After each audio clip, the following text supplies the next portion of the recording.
Halo, selamat pagi anak-anak yang terkasih dalam Kristus. Apa kabar? Semoga kita semua tetap semangat dan selalu menjaga kesehatan.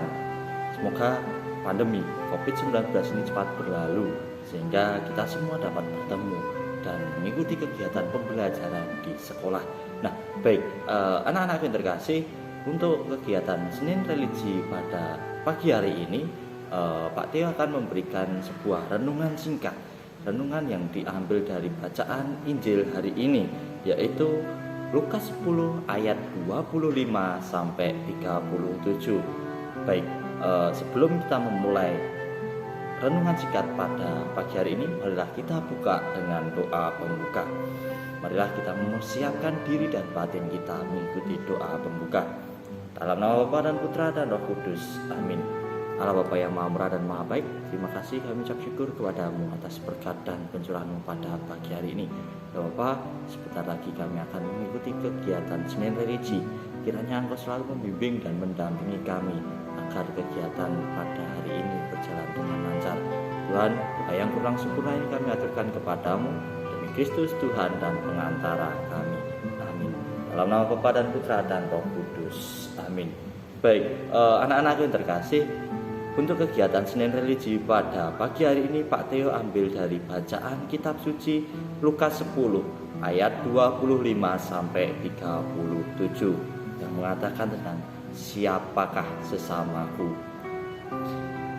Inilah Injil Yesus Kristus menurut Lukas, dimuliakanlah Tuhan. Pada suatu ketika seorang ahli kitab berdiri hendak mencobai Yesus. Guru, apakah yang harus kulakukan untuk memperoleh hidup yang kekal? Jawab Yesus kepadanya, apakah yang tertulis dalam hukum Taurat? Apa yang kau baca di sana? Jawab orang itu, kasihilah Tuhan Allahmu dengan segenap hati dan dengan segenap jiwamu dan dengan segenap kekuatanmu dan dengan segenap akal budimu, dan kasihilah sesamamu manusia seperti dirimu sendiri. Kata Yesus kepadanya, benar jawabanmu itu. Perbuatlah demikian, maka engkau akan hidup. Tetapi untuk membenarkan dirinya, orang itu berkata lagi, dan siapakah sesamamu manusia? Jawab Yesus, adalah seseorang yang turun dari Yerusalem ke Yeriko. Ia jatuh ke tangan penyamun-penyamun yang bukan saja merampoknya habis-habisan, tapi juga memukulnya, dan sesudah itu meninggalkannya setengah mati. Kebetulan ada seorang imam turun melalui jalan itu. Ia melihat orang itu, tetapi ia melewatinya dari seberang jalan. Demikian juga seorang Lewi datang ke tempat itu. Ketika melihat orang itu, ia melewatinya dari seberang jalan. Lalu datanglah ke tempat itu seorang Samaria yang sedang dalam perjalanan. Ketika ia melihat orang itu, tergeraklah hatinya oleh belas kasihan. Ia pergi kepadanya lalu membalut luka-lukanya. Sesudah menyiraminya dengan minyak dan anggur, kemudian ia menaikkan orang itu ke atas keledai tunggangannya sendiri, lalu membawanya ke tempat penginapan dan merawatnya. Keesokan harinya ia menyerahkan 2 dinar kepada pemilik penginapan itu. Katanya, rawatlah dia, dan jika kau belanjakan lebih dari ini, aku akan menggantikan waktu aku kembali. Menurut pendapatmu, siapakah di antara ketiga orang ini? Apakah adalah sama manusia dari orang yang jatuh ke tangan penyamun itu? Jawab orang itu, orang yang telah menunjukkan belas kasihan kepadanya. Yesus berkata kepadanya, pergilah dan perbuatlah demikian. Demikianlah Injil Tuhan. Nah, anak-anak yang terkasih dalam Kristus, pada sebuah perikop atau bacaan kitab suci Lukas 10 ayat 25 sampai 37 mengatakan bahwa mengasihi Tuhan dan sesama tercatat dalam ketiga Injil. Namun di tempat dalam konteks yang berbeda-beda. Nah, di dalam Injil Lukas, perintah ini merupakan jawaban Yesus atas pertanyaan jawaban jebakan seorang ahli Taurat mengenai bagaimana mendapat hidup kekal serta siapa sesama kita itu. Nah, perumpamaan ini menjelaskan bahwa sesama adalah orang-orang di sekitar kita tanpa memandang perbedaan baik itu miskin, kaya atau tersingkirkan. Nah, karena semuanya itu diciptakan menurut gambar Allah. Nah, dalam konteks wabah pandemi COVID-19 ini, kita bisa mengidentifikasi diri kita dengan tokoh-tokoh yang ada pada perumpamaan ini. Nah, apakah kita merasa seperti orang yang dirampok, yang tidak berdaya untuk menolong dirinya sendiri, seperti si imam yang karena ingin menjaga kesalehannya sehingga tidak mau menyentuh orang yang dirampok tersebut, atau seperti orang Samaria yang rela menolong orang yang selama ini menjauhinya, atau orang Israel yang menganggap orang Samaria itu najis. Nah, anak-anak yang terkasih, wabah COVID-19 ini membuat kita merasa babak belur. Tetapi ingat, Tuhan Yesus juga menderita sejak lahir sampai wafatnya. Tuhan mengerti penderitaan kita dan Dia memberikan harapan. Seperti kisah ini, Dia akan memutus orang yang tidak kita duga untuk menolong kita.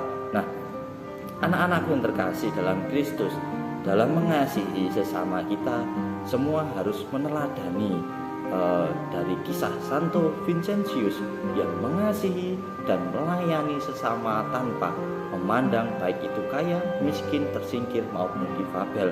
Nah, seperti dalam sebuah lagu Mutiara Vincentian. Ada yang tahu lagu Mutiara Vincentian? Marilah kita mendengarkan lagu Mutiara Vincentian. Mari kita bersama-sama mendengarkan sebuah lagu Mutiara Vincentian.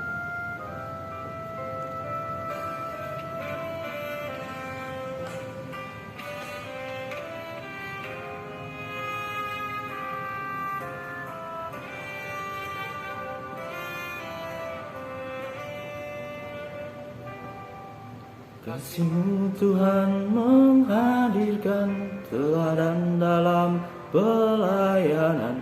Vincentius pelayan kaum papa,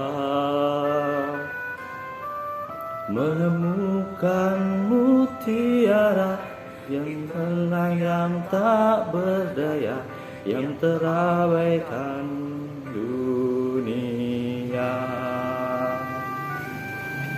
Vincentius cintamu nyata, merangkul yang hina-hina, membebaskan mereka dari belenggu.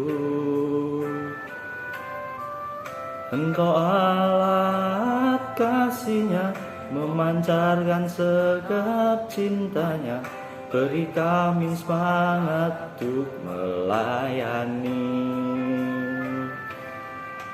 Aku diutus bukan hanya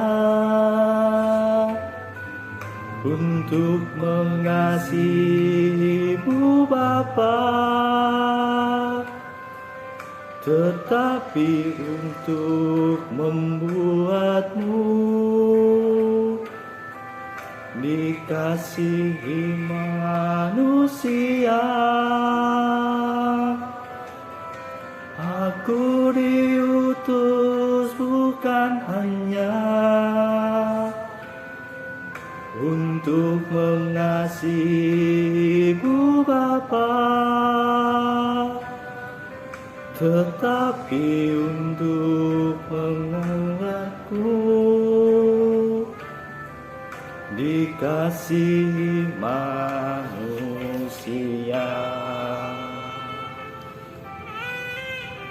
Nah, anak-anak yang terkasih, itu tadi adalah sebuah lagu yang berjudulkan tentang Mutiara Vincentian.